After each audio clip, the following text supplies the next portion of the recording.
is that the big bad culprit? Is it much more complicated than that? Is that missing some nuance, or would you say, the sort of the 100 reasons that contribute to Korean youth having some quite poor mental health compared to other countries, that the place you would start in understanding that is academic stress and schoolwork? Is that a fair place to start, or would you disagree with that altogether? Superficially, we think it. Yeah. Yeah, it makes sense. However, if we consider the historical backgrounds, I think the more important reason is the personalized culture between people, because in the past, if we go back to the Joseon dynasty and the 1950s, we had kind of that united culture. We had much bigger family, and between the neighbors we were more close to each other. However, as the time went by, people started to focus more on their own issues, in all cases, in their work, in their academic, and so on. So, in my opinion, I think those cultural reasons are the biggest ones to our mental health state at country level.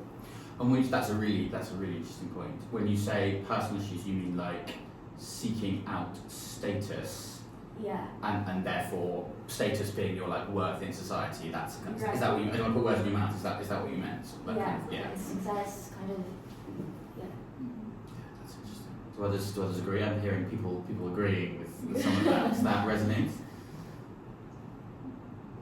Yeah, I mean, I'd say so. Like, I think also it's I think the concept of like concerning yourself, and like, I think to a certain point, it's like you have to be selfish to succeed, kind of, is the concept that a lot of people have. And just what I think it's true. Like, it's like the most you can do is kind of take care of yourself, I think, is a lot of the mindset that people keep here. And if someone isn't taking care of themselves, they're weak, or they're not strong enough, or Yeah, I think that also. You were nodding, you were agreeing with Yeah, some of I that. agree, and I think it's very common like phenomena occurs like many countries that have been through like rapid economic growth. Like for example, since you're European, like if you see that Poland, they like people that are very educated, and same as like Korea, like they're so obsessed with education, and it causes like so much pressure to young people. So I think it's the part big reason. Yeah. And I guess, so the link to that is, I'm thinking now particularly parents, but guardians and other adults in a young person's life. It's been written about, there have been documentaries, there have been news articles, it's widely discussed, both inside and outside Korea, that some of the social issues, the stigma, the academic pressure, the stress, the status causes these mental health problems. Why is it still, given that that's known, it's not hard to find that information, why is it still so difficult, we were talking about this earlier, why is there still a taboo? Why is there still a stigma? Why, with all that data, that evidence, you could find charts, you could find quantitative information, you name it, you still consistently hear people, including professionals that work in this space, that Korean adults often treat this as a stigma, treat this as taboo. Why is it so difficult? Help me understand why it's kind of so difficult to kind of address that. I'd say it's because those issues are discussed in an academic level. Yeah. It should be discussed around the people, around the audiences and populace. It's our issue, it's our whole issue, but only people who studies and are interested in mental health are trying to improve and trying to overcome mental health crisis.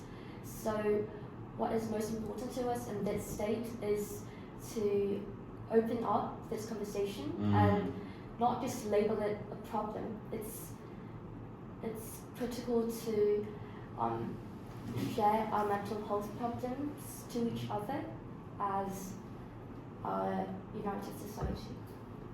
So it stays in this box. Yeah, it's just Yeah. we just keep saying that mental health is a problem, but we should just open this box and share it to others and talk about it. In every problems, we need to conceive the problem and we need to share it and talk about it. But that isn't happening right now. So How would you begin to open that box?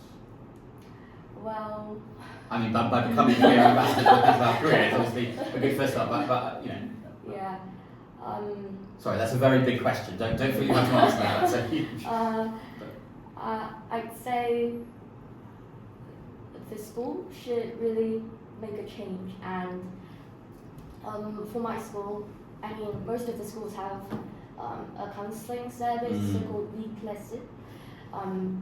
It's a system that helps students in local schools to manage their mental health. However,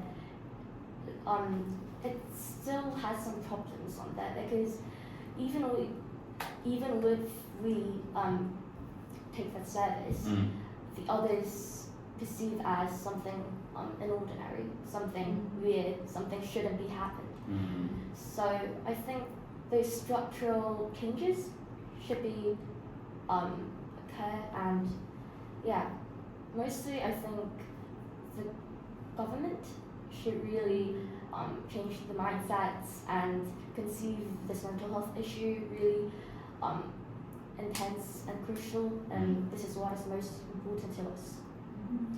I mean, that's an incredibly good answer. You should be writing my fellowship rather than me. But before, and you made really powerful points there about schools, which I definitely want to come onto because obviously that's a big theme of what I'm interested in. Before I do, and pick up on those really important points, the concept that we just heard there about people talk about it, but it's in a box, and it's a box from society, and it's a box in schools. How does that? Is that? I felt people nodding as that was said. Does that? Would you agree? This point about why is it so hard to shift the stigma?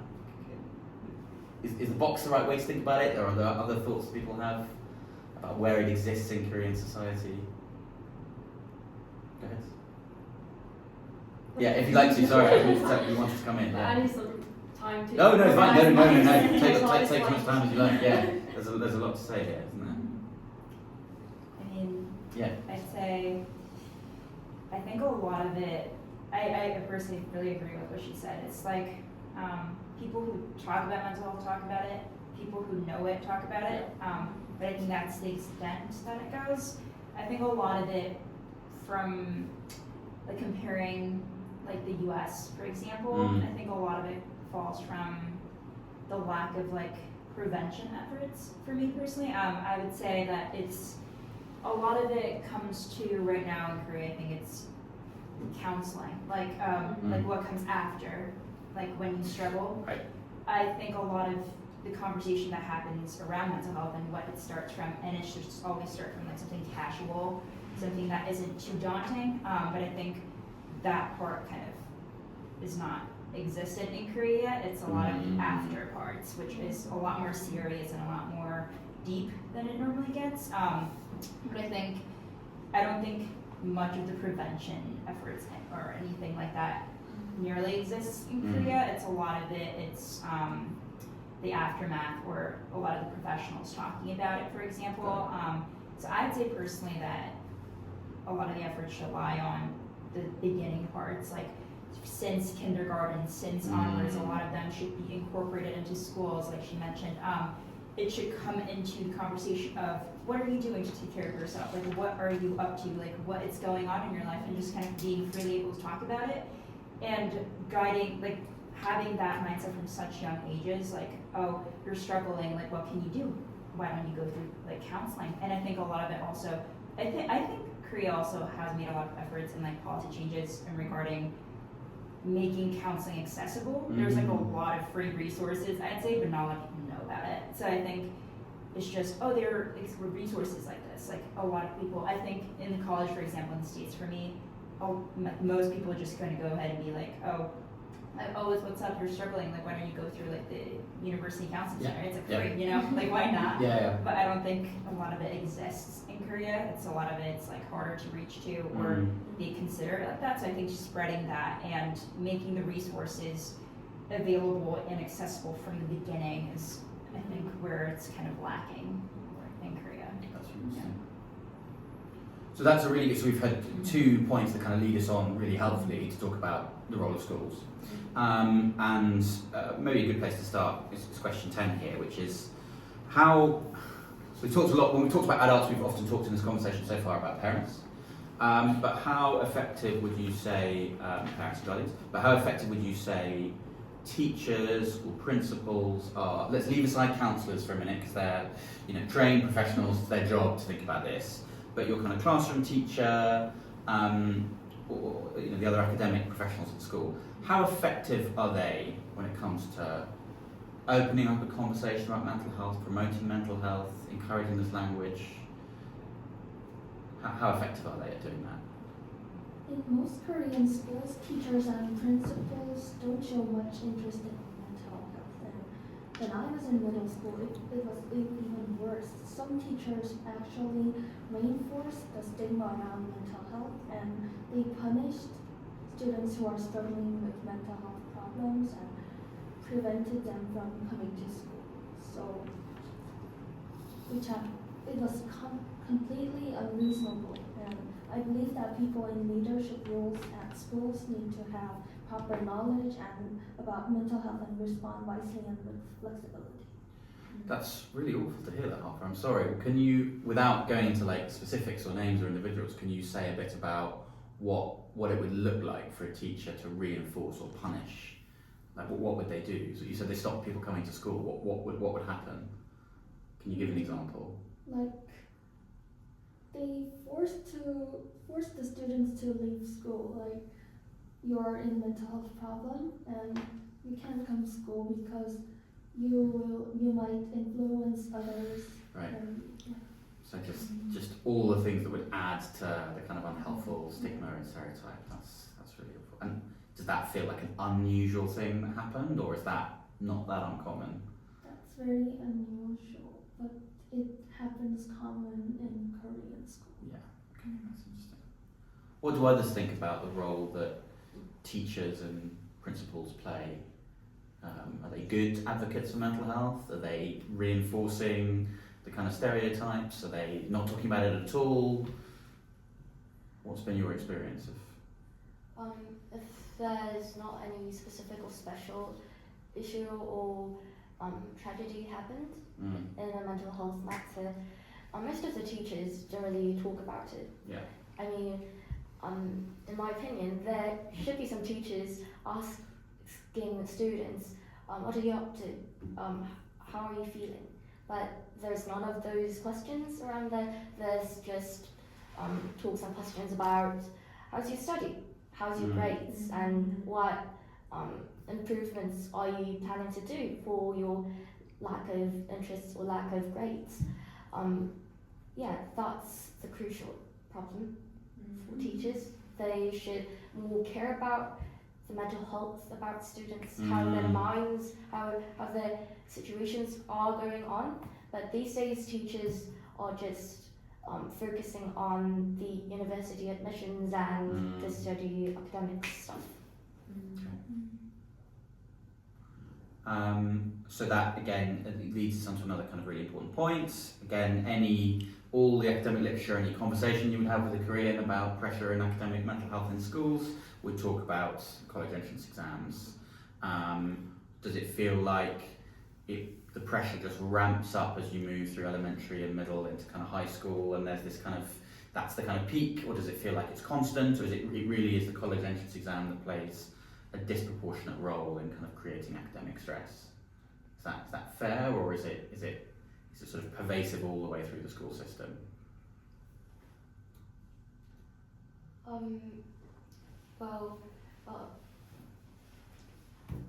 colleges are most important things for most of the Korean students, and even though there were a lot of efforts to change that culture, therefore there are various international schools and Christian schools. However,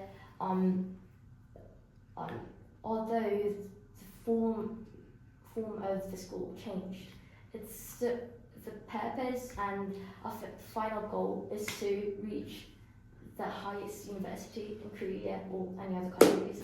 So yeah, no matter how we work hard to change our change our schools, if there's still the same goal in our society, I think it would be truly hard to improve our current state.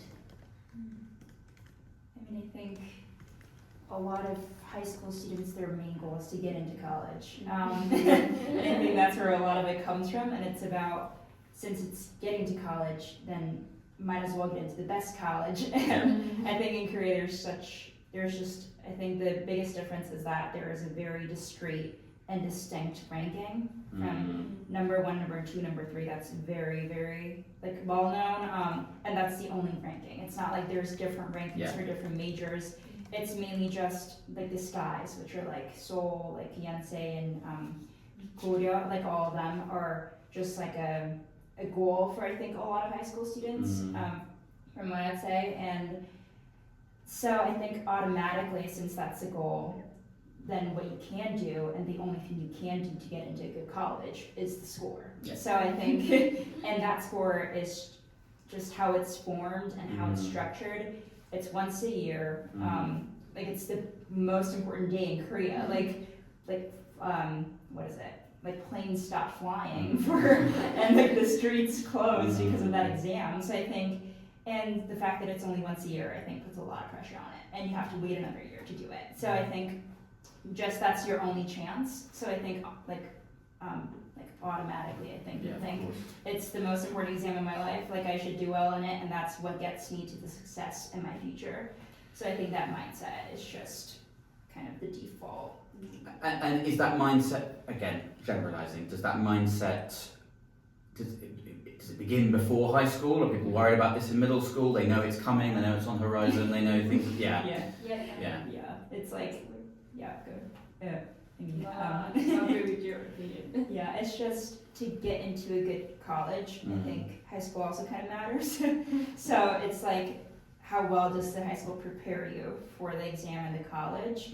And there are different types of high schools in Korea, and some of them are like boarding schools, some of them are like internet. Like there are a lot of different options, and I think you choose which high school to go to based on your middle school, and your middle school depends on elementary. Yeah, so it's so it's kind already of like, setting the pressure from early. it's just kind of like a continuum. And I think, though, I would say the culture in Korea kind of changed to the most important thing is success. Not necessarily like success isn't necessarily the same thing as going to a good college. I think there are like some people who are kind of like worrying towards that idea, but also I think if you're from a young age and you're like, oh, it seems like you're pretty good in academics, then I think, and that's like most people, I'd say it's just you go to the college path, and that's, I'd say majority still. We haven't talked much about, and I'm going to mispronounce it, Hagwon, which is obviously not something that we experience a great deal. There's probably tuition in Europe and the US, of course there is, but the extent to which it's prevalent in Korean society is relatively uncommon compared to countries that I've certainly studied and experienced. That's an awful lot of time that young Koreans spend studying, including outside of school, very, very late nights, very early mornings. Would you put that in the mix of things that add to the pressure in terms of just the stress and the high status and stakes of education? Is that something that's important as an issue we should talk about?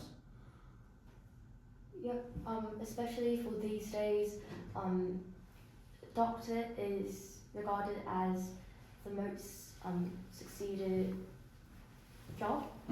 So even before kindergarten, when they're 3 years old, they started to go Hagwon and prepare for medical university.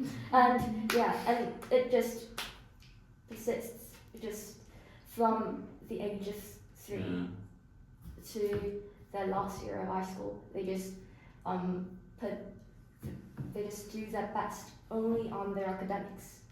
So yeah, Hagwon is quite an issue. Are all you guys at some point spend time after school in Hagwon, or is it everyone around the table? Yeah. I'd say so. Yeah.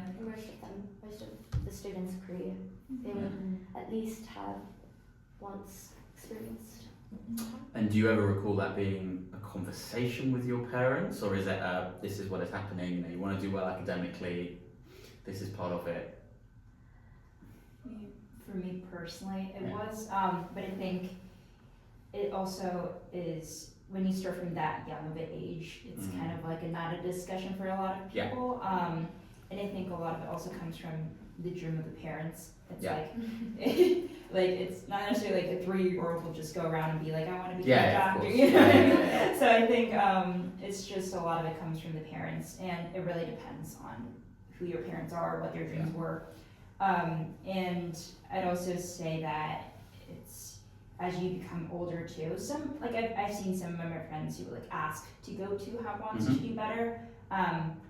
But I think having that outside resources where you also have to put in financial work for all of your time. Like a lot of the Korean Hagwons, they're not necessarily like tutoring like an hour or an hour and a half. It's like all of your life, almost, especially in your vacation times. It's like you're preparing for an exam, so it's like all of your vacation, I'd say, it's like spent on it. And a lot of them have like the special courses for like suning, for example, or it's like a full day kind of like class, like student, like it's like you're going to school kind of, and more maybe. So it's just the time investment, the money investment, and all those things, I think also adds to that kind of pressure as well. So we were talking about teachers and very much the academic side of school, but multiple people have brought up the role of school counsellors and the role of counselling services available in school. Do you see counsellors as playing a positive role in the life of the school? And how do you how would you view their role? I mean, I think it also really depends on who the counselor is. Yeah. Yeah. I think this system, just like for the sake of a counselor existing, I've been to schools where it was the best counselor ever. She really like connected with the students. They were able to go talk to her even when they're not struggling, just kind of sharing their life and really kind of caring for the students, while some of them kind of just take it as their job. So I think it also really depends on who it is.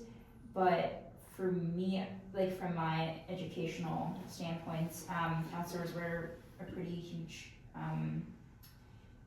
like they had a pretty big role in the school, and I think it also is just whoever the teacher is, like the really like casual, like be able to reach the students kind of teacher who ends up taking the counselor role. I think even if they're not like the counselor, they kind of become one, connecting with the students. So I think the role of just having an adult where you can truly connect to and talk to is the most important role of a counselor. So I think whether it be like a person who has the counselor role or not, just having that adult in like a school setting is really important. But I've seen like really good and really bad experiences from both sides. When we began earlier in this conversation, we talked about sometimes, talking about going to therapy. It's sort of sometimes it's welcome, sometimes it's weird. Does that apply to seeing your counsellor in school, or is that considered a bit more because they're there in the school, they're an adult in the school, they're provided for you? Is that more normal? Is there the same taboos and the same hesitancy around it? Is there a difference? From my own experience, when I first got into my middle school,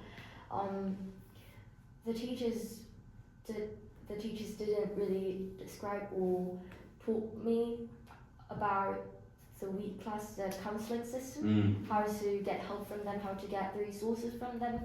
So it's very hard for Korean students to seek for a mental health service or any counselling systems. And for my school, I saw the weak class counsellor building relationships with the other students. So for me, it felt like counselor is for those kids who are already in a relationship with a counselor. So it's quite hidden from the other students who aren't used to the mental health system and service. So yeah, it still feels weird to go to therapy in school. Yeah, see that. What do others think? There are severe stigma in going to get counseling, and some students think that if you go to see the counselor, you made some troubles in schools and you'll get punished, and some other students think that you're so very sick or insane or something. Yeah, they think so. Is it, would the burden be on the young person to say, I want to go to speak to the counsellor? Would it be more common for the teacher to say, hey, I think you're struggling, maybe you should speak to the counsellor? Do the counsellors reach out? Like, how do you begin that? You said, like, relationship is often kind of what you're talking about. How does that relationship often begin with a school counsellor in schools? Well, usually, as I said, conversations about mental issues aren't that common in Korean schools. However, if we to talk about it, the students ask their I'd say local teachers, their homeroom teachers, about their mental states, and they ask them for a resource or any other solutions for their problems, and their homeroom teachers introduce the counsellor, or they tell us that they're going to talk about this with our parents, with the students' parents. So yeah, I think the connection, the way to the counselling, it's quite harsh. It's not that easy to get there. And as we heard from Harper earlier, it's not, teachers aren't often particularly strong advocates, to put it politely, for reaching out for counselling. So presumably that's quite a barrier to overcome in the first place. Right. Yeah, interesting. Must take a lot of courage for a lot of students to want to have that conversation with their own teacher. Yeah, that's interesting. Do you feel like a lot of conversations happen between parents or guardians and teachers, or between parents and guardians and counsellors about how their son or daughter is doing in school? Or does that not happen? Do Korean parents and guardians talk to their homeroom teacher about grades and how hard they're working? Do those conversations happen? Or would that be normal? Would that be weird? I mean, I think from what I've seen, it's normally when there's like a monumental event in their life. Really gotta be bad. Yeah, like really something that would like, oh, like this happened, so you should you should keep this in mind in school and such. There are like the parents reach out to the teachers maybe, for example, about it, or things like that. But I think I haven't personally seen like just in general like incorporating their conversation about their well-being. It's normally their role lies in academics, so it kind of stays there. Unless the student reach out just to the counselor, and I think I've seen this backfire though, where this student reaches out to the counselor and they just kind of automatically report it to the parents. Right. And reinforcing the taboo. Yeah. So it's not too. I wouldn't say it's too really incorporated in their like general teacher parent conversation. It's more so if there's a crisis. And I don't think I've seen where like students weren't necessarily communicated that they're going to communicate it to the parents as well. And a lot of them don't want their parents to know when they talk to the counselors. So I think the gap between those also exists as well. Yeah. I'm interested a bit to go back maybe a little bit in the question. We often, I think you talked about like kind of behavioural issues, and that's sometimes a trigger for the role of a counsellor. And a lot of people have talked to me already about, again, bullying happens in all schools around the world. But you might imagine that where you've got students that are particularly stressed, where it is harder than it might be in other societies to talk about their mental health or when they're struggling, that might bullying and social exclusion might be both a kind of cause of mental health stress and in itself could kind of drive that as an increase as kind of young people maybe act out or do different things. Is that something people feel like they've seen, the kind of link between behaviour, bullying, social exclusion, mental health? Does that feel like that's part of the conversation? Does it feel like it's very separate? How does that feel to people? I have had instances where it was, I think, a lot of it just with the teachers, for example, talking to the parents about their behavioral issues. I think it was completely separate from what I've seen. It wasn't necessarily, oh, we should like care for the student, like what's kind of going on in their life. It's more so, this happened, so I think you should take care of it, kind of. Yeah, it's all on you, it's all on the family. So I think it's either that or it's pretty, I would say it's just in general pretty separated. Yeah, okay. And I think not a lot of people see the connection between the two in general when talking about the students. But I think to a certain point where I think it depends on the behavioral issue in itself too. If they're feeling very, like if they're more isolated and they're like very unenergetic and kind of showing those symptoms, I think the teachers, I've seen also them kind of going to parents and suggesting, oh, I think something's going on, you should check in with them. So I think it also really depends on which kind of ones. And I think if they're more like, I would say aggressive or showing more impulsiveness, it doesn't necessarily lead to a conversation about mental health. I think it's just kind of the problem, they kind of put the problem on the student and just make sure that like the parents, it's like their problem now, so they're kind of passing on the responsibility to that extent. So we've talked about what exists in